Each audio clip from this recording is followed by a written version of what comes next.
बिस्मिल्लाहिर्रहमानिर्रहीम। Dear students, अस्सलाम वालेकुम। उम्मीद करते हैं कि आप खैरियत से होंगे। बेटा, सिंपल हार्मोनिक मोशन पे आज हमारा चौथा लेक्चर है। पिछले लेक्चर में हमने उसके एक एग्जांपल जो कि मैस अटैच स्प्रिंग वाली थी उसको डिस्कस किया था। उससे रिलेटेड जो क्वेश्चंस थे उसको भी हमने डिस्कस किया था।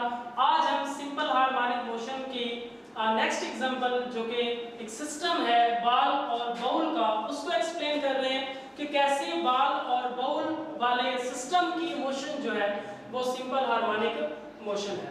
सिंपल हार्मोनिक मोशन की डिफाइन को बेटा हम एक्सप्लेन करते जाएं कि हम पहले भी पढ़ चुके हैं कि सिंपल हार्मोनिक मोशन एक वाइब्रेटरी मोशन है। कैसी वाइब्रेटरी मोशन है?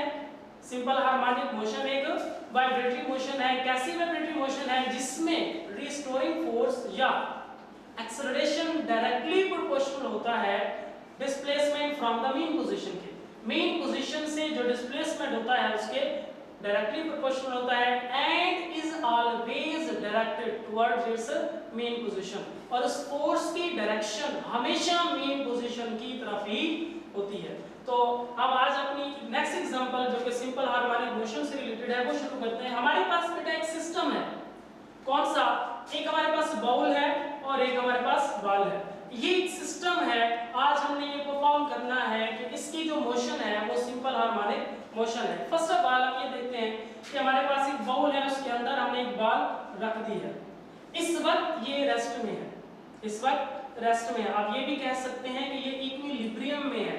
इक्विलिब्रियम के बारे में बेटा आप 9th क्लास में पढ़ चुके हैं कि हर वो जिस्म इक्विलिब्रियम में होता है जिस पर कोई नेट फोर्स अमल ना कर रही हो। तो क्या इस पर कोई फोर्स अमल नहीं कर रही? नहीं कर रही है। कितनी फोर्सेस अमल कर रही है? इस वक्त इस पर दो फोर्सेस अमल कर रही है। कौन सी? एक इस पर ग्रेविटेशनल फोर्स अमल कर रही है इसके वेट की वजह से वर्टिकली डाउनवर्ड। एक फोर्स इसके वेट की वजह से वर्टिकली डाउनवर्ड इस पर अमल कर रही है। दूसरी फोर्स, अब देखें जब पहले को अगर दोबारा एक्सप्लेन करें कि एक force vertically downward due to its weight, तो इसमें हरकत क्यों नहीं है? जमीन तो इसे खींच रही है, हरकत क्यों नहीं है? क्योंकि एक और जिस्म है जो कि उस फोर्स के इक्वल इसकी हेल्प कर रहा है। इस फोर्स के इक्वल इस पर फोर्स लगाकर इसको उसने मेंटेन रखा हुआ है। मतलब जितनी फोर्स जमीन ने इसे अपनी तरफ खींचने के लिए लगाई उतनी फोर्स प्याले ने इसे मुहैया की और जिस्म अपनी जगह पर कायम है। मतलब according to Newton third law of motion, action and reaction is equal but opposite reaction. वो मैग्नीट्यूड में इक्वल होते हैं लेकिन उनकी सिमत जो है, डायरेक्शन जो है वो क्या होती है? अपोजिट होती है, मुखालिफ होती है। इसलिए both forces are cancel each other.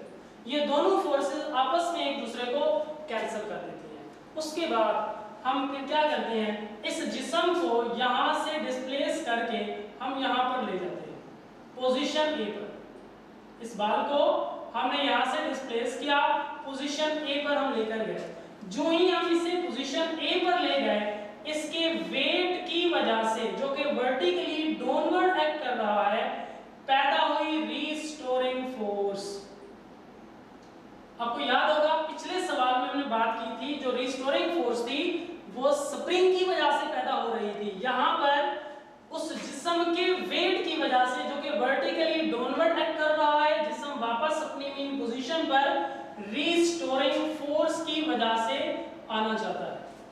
तो जब हम इस जिस्म को यहां पर ले गए, एक तो ड्यू टू हाइट इसके अंदर एनर्जी पैदा हो गई पोटेंशियल, और फिर हमने क्या किया? यहां से इसे रिलीज किया। जो ही इसे रिलीज किया, रीस्टोरिंग फोर्स की वजह से जिस्म अपनी मेन पोजीशन की तरफ वापस मुड़ा, लेकिन अपनी मेन पोजीशन पर रुक नहीं पाया। क्यों? Due to inertia. Due to inertia, inertia की वजह से वो अपने आप को मेन पोजीशन पर रोक नहीं पाया, बल्कि आगे जाकर पोजीशन बी पर चला गया। पोजीशन बी पर चला गया। फिर इसके अंदर due to its weight W is equal to mg again produce हुई रीस्टोरिंग फोर्स। क्या चीज? Restoring force. अब रिस्टोरिंग फोर्स को बेटा हम पिछले लेक्चर में एक्सप्लेन कर चुके हैं। उसका काम क्या है कि वो हर जिस्म को अपनी उसकी मेन पोजीशन पर लाने की कोशिश करती है, चाहे उसे उस जिस्म को पुश करना पड़े चाहे उस जिस्म को पुल करना पड़े, उसकी यही कोशिश होती है, उसका टारगेट यही होता है कि इस जिस्म को मेन पोजीशन पर वापस जाना चाहिए। तो फिर ये जिस्म रिस्टोरिंग फोर्स की वजह से वापस मुड़ता है अपनी मेन पोजीशन की तरफ। फिर ये अपनी मेन पोजीशन पर रुक नहीं पाता ड्यू टू इनर्शिया, फिर आगे चला जाता है।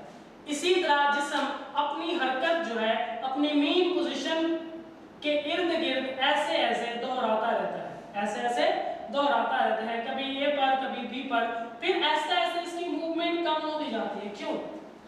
बाल और बाउल के दरमियान जो फ्रिक्शन है उसकी वजह से इसकी जो मूवमेंट है, इसकी जो मोशन है, हरकत है, वो ऐसा ऐसा कम होती जाती है। आखिरकार कुछ वक्त के बाद ये जिस्म दोबारा अपनी मेन पोजीशन पर वापस आ जाता है। तो मेन पोजीशन पर वापस आया कैसे? अपनी हरकत को मेन पोजीशन के इर्द गिर्द बार बार दोहराने के बाद फिर अपनी जगह पर वापस आया। तो बेटा हमने यही चीज साबित करनी थी कि हमारे पास जो सिस्टम है बाल और बाउल का, जब उसके अंदर दरमियान में मोशन होती है और वो जिस्म अपनी मेन पोजीशन के इर्द गिर्द अपनी हरकत दोहराता है, इसी को वाइब्रेटरी मोशन कहते हैं। और वाइब्रेटरी मोशन की खास किस्म, ऑसिलेटरी मोशन की खास किस्म क्या है? सिंपल हार्मोनिक मोशन है। तो इस बाल की अपनी मेन पोजीशन के इर्द गिर्द हरकत दोहराने से ये साबित होता है कि बाल और बाउल का जो सिस्टम है ये भी क्या है? सिंपल हार्मोनिक मोशन है। बेटा उम्मीद है कि आपको ये समझ आया होगा। ये भी हमारे एग्जांपल बाल और बाउल सिस्टम से रिलेटेड है, ये मुकम्मल